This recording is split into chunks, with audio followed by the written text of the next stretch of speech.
இன்றைய புனிதர் அறிவோம். பிப்ரவரி 13. புனித கேத்ரின் தே ரிச்சி.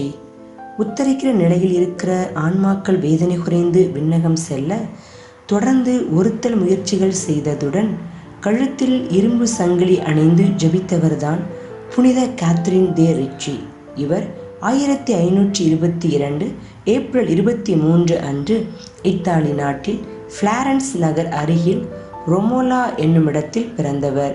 இவருடைய பெற்றோர்கள் பியர் பிரான்சஸ்கோ தே ரிச்சி மற்றும் கேத்ரின் ஆவார். இவருக்கு இவரின் பெற்றோர் அலெக்சாண்ட்ரா லக்ரஸியா என்று பெயர் வைத்தார்கள். நடக்க ஆரம்பிக்கும் முன்பே தாய் இறந்தார். எனவே வளர்ப்பு தாயின் அரவணைப்பில் வளர்ந்தார்.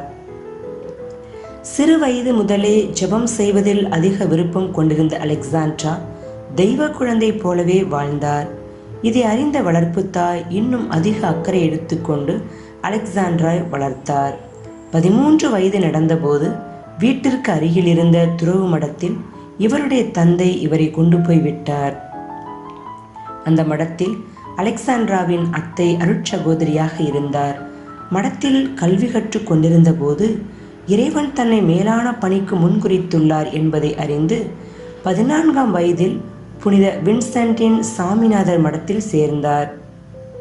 1536 வார்த்தைப்பாடு கொடுத்தபோது கேத்ரின் என்ற தம்முடைய தாயின் பெயரையே தமது பெயராக எடுத்துக்கொண்டார். இதன் பிறகு 45 ஆண்டுகள் கேளிக்கை பேச்சுகளாலும் துன்புறுத்துதலாலும் அதிகம் அவதிப்பட்டார். ஏனென்றால் காட்சி வழியாக இறை பிரசன்னத்தை உணர்ந்த இவர் யாராலும் எளிதில் புரிந்து கொள்ள முடியாத வரங்களுடன் விளங்கினார். இவரின் வழிகாட்டுதல்கள் தேடி அரசர்கள், ஆயர்கள், கருதினாள்கள், பொதுநிலையினர் பலர் வர ஆரம்பித்தார்கள். அவர்களை தமது ஆன்மீக குழந்தைகள் என்று அன்போடு அழைத்து மகிழ்ந்தார். கடிதங்கள் வாயிலாகவும் அவர்களின் ஆன்ம வழிகாட்டியாக விளங்கினார். கேத்ரின் 1542 பிப்ரவரி மாதம் இயேசு கிறிஸ்துவின் திருப்பாடுகளை தன்னிலை மறந்து ஆனந்த அக்களிப்பில் கண்டுகளித்தார். இந்நிகழ்வு ஒவ்வொரு வாரமும் வியாழக்கிழமை பிற்பகல் 4 மணி முதல் வெள்ளிக்கிழமை பிற்பகல் 4 மணி வரை இருந்தது. இயேசுவின் பாடுகள் வழியாக அவரின் பாடுகளை தாமும் அனுபவித்து இயேசுவிற்கு ஆறுதல் சொன்னார். இந்நிகழ்வை பார்க்க ஒவ்வொரு வாரமும் கூட்டம் அலைமோதியதால் உடனிருந்த மற்ற அருட்சகோதரிகளால் கேத்ரின் மீண்டும் வேதனைக்கு உள்ளானார். கடைசியில் இந்நிகழ்வை நிறுத்தி விடுமாறு இறைவனிடம் கேத்ரின் வேண்டினாள். அதன்படி தொடர்ந்து 12 ஆண்டுகளுக்கு பிறகு இந்த அனுபவம் நின்றது. இந்த கால இடைவெளியில் நவதுறவிகளுக்கு பயிற்றுனராக சபையின் துணை தலைவியாக இருந்த பிறகு 25 வயதிலேயே சபையின் தலைவியாகவும் நியமிக்கப்பட்டார். தமது சிறப்பான ஆளுமை திறத்தால் சபையை பாங்குற வழிநடத்தினார். இவர் வாழ்ந்த காலத்தில் பல முக்கிய புனிதர்கள் வாழ்ந்தனர்.